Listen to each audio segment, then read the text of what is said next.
Peguam kanan mendakwa Ronnie Liu memberi tafsiran salah, menyatakan titah Sultan Selangor, Sultan Sharafuddin Idris Shah boleh dicabar di mahkamah. Muhammad Hanif Katri Abdullah berkata, hanya pendirian kerajaan negeri mahupun kerajaan persekutuan yang boleh dicabar di mahkamah dan ia tidak tertakluk kepada titah Sultan. Dari sudut Undang-Undang Semakan Kehakiman ini dia cuma terhadap keputusan-keputusan pihak berkuasa atau keputusan-keputusan pihak kerajaan.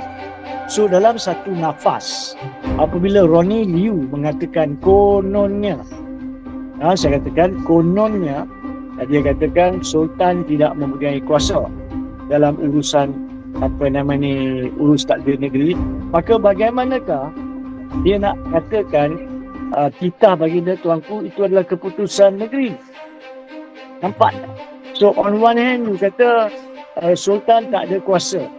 So kalau tak ada kuasa, titah baginda tuanku bukanlah suatu keputusan kerajaan. So kalau dia bukan keputusan kerajaan, dia tidak memenuhi elemen untuk mengesyorkan pemfailan semakan kehakiman. Di situ Ronnie Liu kena belajar undang-undang dulu. Dia kena faham dulu apa tu semakan kehakiman. Pada satu nafas, awak mengatakan file semakan kehakiman. Pada nafas yang sama, awak mengatakan Sultan tak mempunyai kuasa. So apakah hal ni?